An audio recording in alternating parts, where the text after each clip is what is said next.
ہم نے ان اہل مکہ کو اسی طرح آزمائش میں ڈالا جس طرح ایک باغ کے مالکوں کو آزمائش میں ڈالا تھا۔ جب انہوں نے قسم کھائی، اب آپ دیکھیں کہ جس طریقے سے ان کو، اہل مکہ کو اور قریش کو، آپ صلی اللہ علیہ وآلہ وسلم کی آمد سے ایک نعمت ملی تھی، اور یہاں پر ان کو وہ دعوت دے کر ان کے اوپر ایک اللہ کا فضل اور ایک نعمت ہو رہی تھی، لیکن انہوں نے کس طریقے سے ناشکری کی، تو اب ان کو ایک مثال سے سمجھایا جا رہا ہے کہ ہم نے اہل مکہ کو اسی طرح آزمائش میں ڈالا جس طرح ایک باغ کے مالکوں کو آزمائش میں ڈالا تھا، جب انہوں نے قسم کھائی کہ صبح سویرے ضرور اپنے باغ کے پھل توڑیں گے، اور وہ کوئی استثناء نہیں کر رہے تھے، یعنی کوئی انہوں نے ماشاءاللہ وغیرہ نہیں کہا تھا۔ رات کو وہ سوئے پڑے تھے کہ تمہارے رب کی طرف سے ایک بلا اس باغ پر پھر گئی، اور اس کا ایسا حال ہو گیا جیسے کٹی ہوئی فصل ہو۔ صبح ان لوگوں نے ایک دوسرے کو پکارا کہ اگر پھل توڑتے ہو تو سویرے سویرے اپنی کھیتی کی طرف نکل چلو، چنانچہ وہ چل پڑے اور آپس میں چپکے چپکے کہتے جاتے تھے کہ آج کوئی مسکین تمہارے پاس باغ میں نہ آنے پائے۔ تو آزمائش دو طرح کی ہوتی ہے، ایک ہوتی ہے کہ مال کا نقصان، صحت کا نقصان، کوئی نہ کوئی مصیبت آفت آ جاتی ہے، اور ایک آزمائش ہوتی ہے کہ اللہ تعالیٰ کوئی نعمت انسان کو دیتا ہے، کوئی فضل اس کے اوپر کرتا ہے۔ اب جیسے پیچھے آ رہا تھا نا کہ ان کو مال اور اولاد اللہ تعالیٰ نے دیے ہوئے تھے، تو یہ بھی ایک آزمائش ہے نا، یہ بھی ایک فتنہ ہے کہ اس کے ساتھ پھر کرتے کیا ہیں۔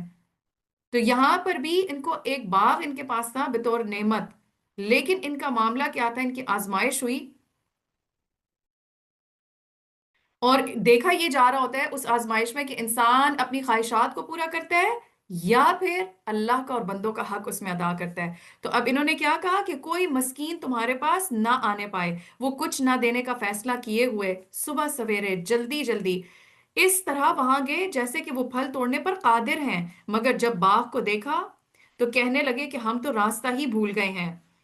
نہیں بلکہ ہم محروم رہ گئے ہیں، کیونکہ وہ پھل کے تو وہ جو باغ تھا اس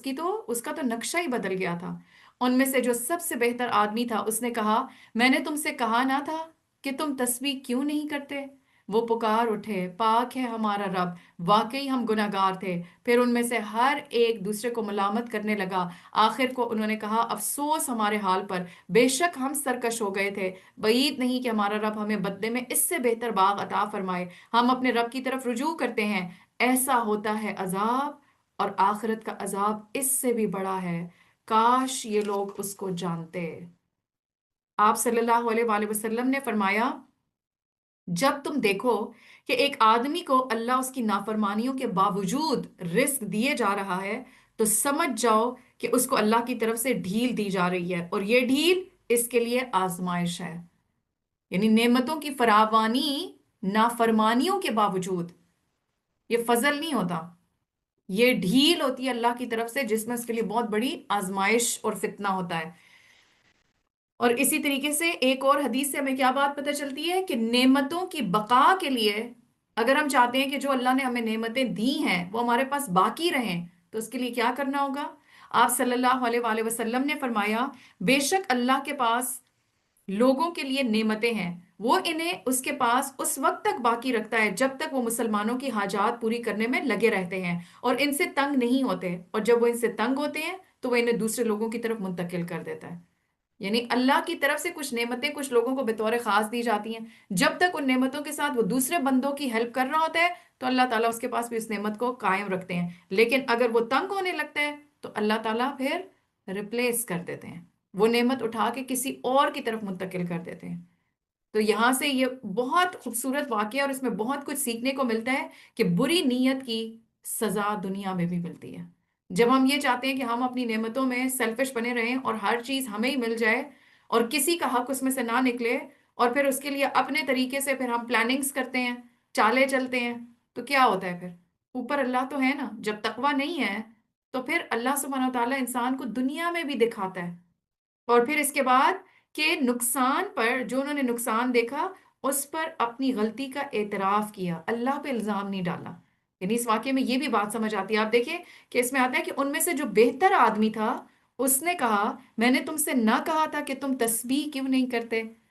یہاں پہ بھی بہتر آدمی کی کوالٹی بات بتائی جا رہی ہے کہ اس کو فوراً سمجھ آ گئی کہ یہ ایک نقصان ہو گیا ہے، ہمیں کیا کرنا چاہیے تھا؟ اللہ کی پاکی بیان کرنی چاہیے تھی، تسبیح کرنی چاہیے تھی،